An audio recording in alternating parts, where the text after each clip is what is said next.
اليوم مشيئة الله تبارك وتعالى سنثبت لكم أن علماء الشيعة يكذبون، يدجلون على عوامهم.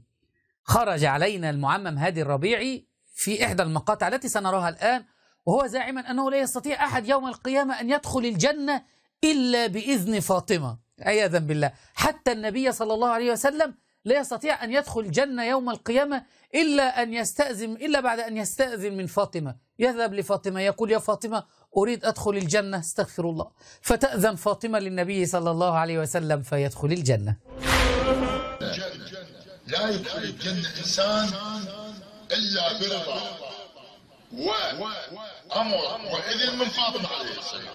وعندنا الدلائل كثير على أنه يوم القيامة النبي محمد صلى الله عليه وآله لا يدخل الجنة إلا بإذن فاطمة.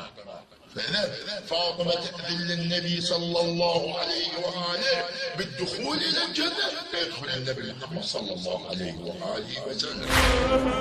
المقطع الثاني الذي معنا كما رأيت، المقطع هذا لا يستطيع أحد دخول الجنة إلا بإذن وأمر من فاطمة.